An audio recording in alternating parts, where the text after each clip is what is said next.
Hey guys, so Lord here, back in with another action figure review, and today we'll be taking a look at the McFarlane Toys Elite Edition Lilith from Diablo 4, brought to us in part by Blizzard Entertainment. This figure, of course, is brought to us by the fine folks over at McFarlane Toys. I did say it was a McFarlane Toys Elite Edition, didn't I? You're not paying attention again, you silly goose. You silly goose.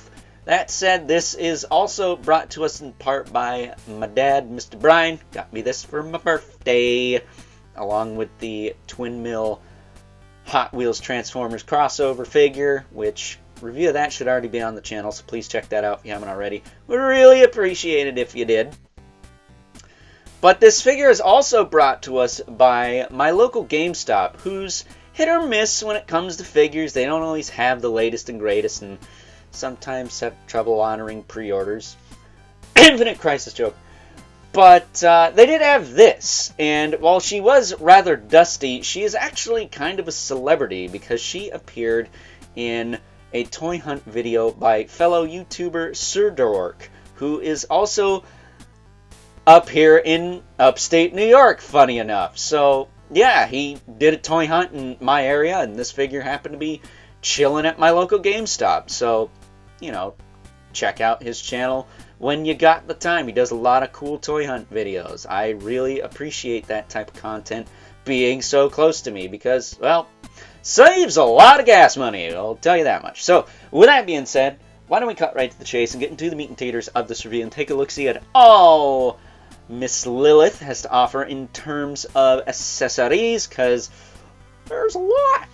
Starting off with some hands. We always gotta have a crap load of hands. Despite me always complaining about getting too many hands, we got a pair of fisticuffs so she can punch you right in the kisser. That's always appreciated. We get a pair of grip hands,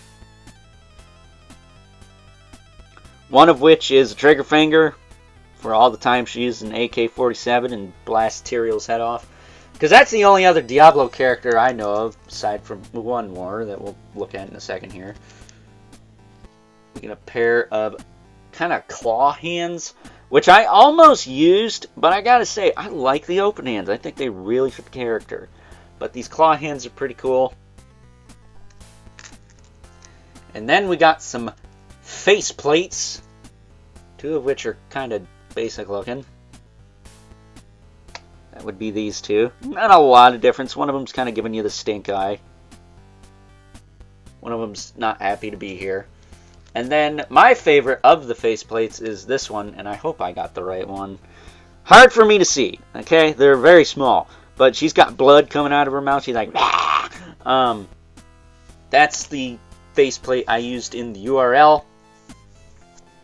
Spoiler alert there. But I really like the options. I think that's cool. And then we get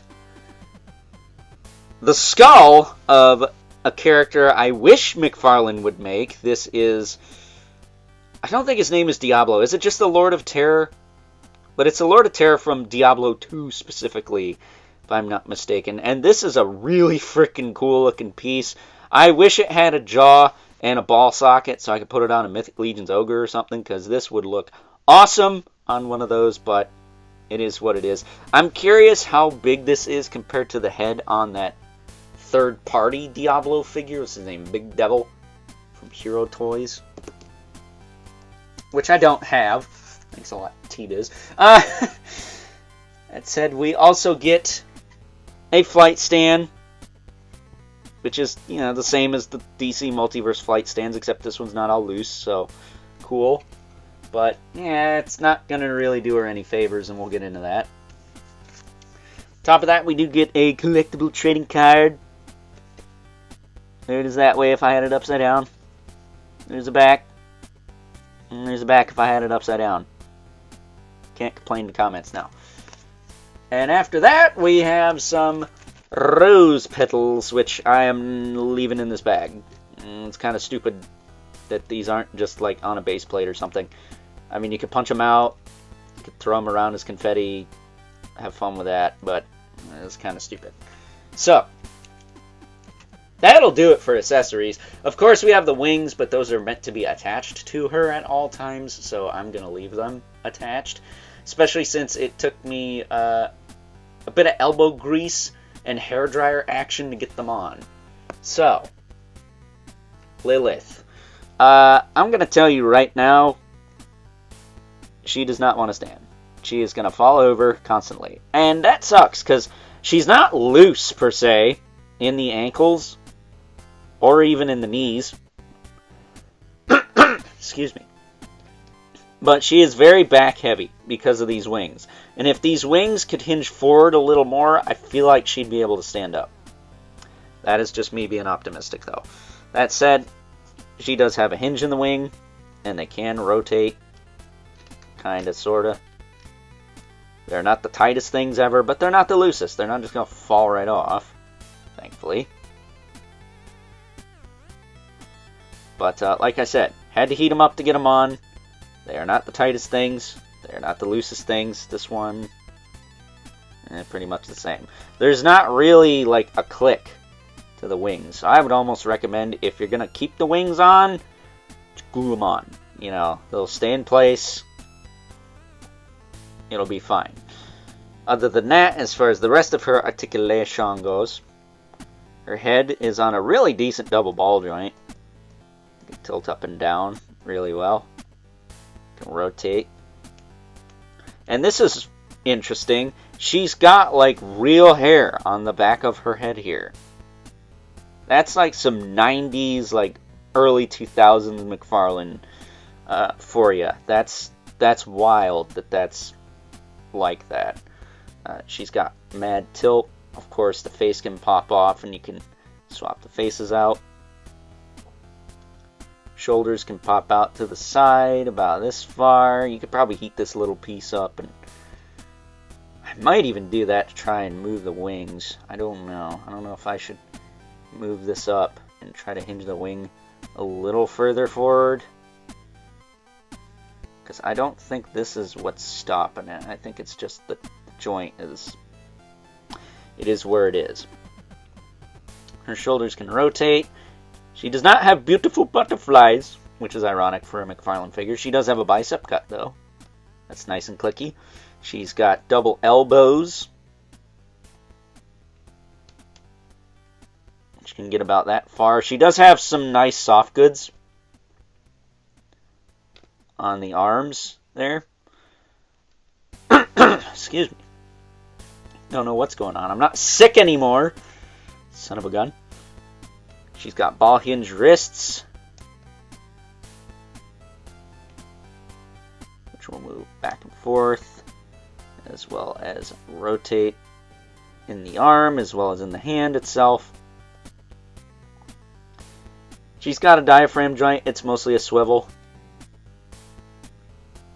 You can lean back and forth a little bit, but not a lot. You're mostly going to get that out of the waist, which thankfully is not too loose, but it could be a lot tighter. Let's be real. She's got nice soft goods on the legs. And this is where we find out this is just the Wonder Woman figure. Because if I pull her skirt up, if I lift her skirt up, she's got the same exact legs as the DC Multiverse Wonder Woman figures. So she can kick back and forth pretty well. She can kick out, back down. Thigh cut is okay. Double jointed knee. Looks atrocious when bent, but because of the soft goods, you don't gotta worry about that too much. Ooh, very tight.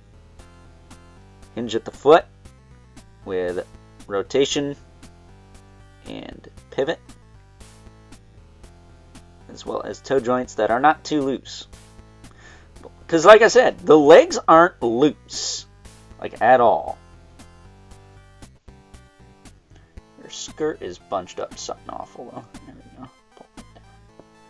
See if we can pull that down all the way. There we go. Let's pull it down as far as it's gonna go anyways. One hinge on my wing is not the tightest, but it's not floppy, so whatever. She's got a tail on the back. It's just a floppy rubber piece. There's no bendy wire in that. I'm kind of surprised there isn't. I mean, she only costs $60, which, by the way, I think she's far more worth it than the Spawn I looked at. Despite her shortcomings, her inability to stand, I think she's way more worth it than the Spawn. Like, you get a lot here. You get a lot for the $60. The Spawn just seemed like a $40 figure. Like, I don't know why they went all out for something they got to pay a licensing fee for, and then Spawn just gets half-arsed again. It makes no sense to this guy. And I'm sick of my boy getting the shaft. Like, what is up with that? There. But there is Lilith in her demonic excellence. This figure of the year for last year for me. I love this figure. This figure is rad. But she is very cumbersome. So, advanced shout out to my good buddy Evil Villain, who will be sending me a doll stand to put her on. Because he is familiar with this, excuse me. Son of a gun. He is familiar with this body and how much of a pain in the arse it is to stand sometimes, so advanced shout out to him for hooking up a doll stand so I can actually display this chick on my shelf. So that being said, if I don't have any more frogs caught up in my throat, why don't we move right along and take a look at some size comparisons.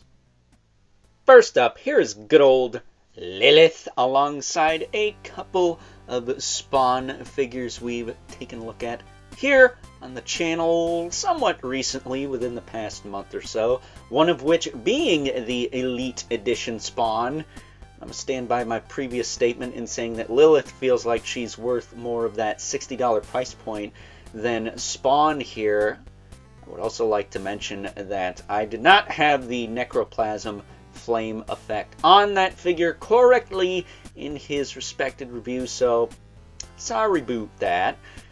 That said, we also have the last and or most recent Call of Duty Spawn. This is the burned Spawn, complete with his poncho, and the guns from the regular looking Call of Duty Spawn, because they just work better as a unit, as a set, as a whatever. And getting these two out of the way here, I will say I did find the little pistol to put in the holster for this Call of Duty Spawn. The elongated pistol from the Call of Duty, is it Tactical Spawn or Commando Spawn? Something like that. And then here is a better look at that Necroplasm effect. It's supposed to be kind of like a punch effect. Falcon Punch! Or something like that. I can lay him down behind camera without making a mess here. We can bring in our two regulars, the Mythic Legion's Brother Mandibulith. Whoop! But I cannot knock her over because that would be catastrophic. But there's the Mythic Legion's Brother Mandibulith. And the infamous, despite the fact we already had two Spawns in here, okay, 11 Spawn, who is not towering over everyone today. I didn't think he would, but Lilith being a lady, I wasn't sure how she was going to scale next to our very own good old Al Simmons here. So, with that being said, it's time now that we wrap things up with some final thoughts. Overall, and aside from being a bit of a pain in the arse to stand up, that's just an evergreen issue with this figure. There's no way around it. I'm going to say that good old Lilith from Diablo Fella here is probably one of the best McFarlane figures to come out in a long time. Granted, you pay the price for a figure this good, but they did a really bang-up job with this figure between the sculpt, the paint, the soft goods, the amount of stuff you get in the box, I think you're almost getting what you're paying for with this one. I think this is easily a $40 to $50 release, whereas the Spawn we looked at a while back is closer to a $40 release. This one definitely feels like it's closer to that $50 price point. It just does. I don't know why. I can't believe I'm saying that about a McFarlane figure, but it just feels like less of a ripoff this time around. And that's how action figures should feel in general.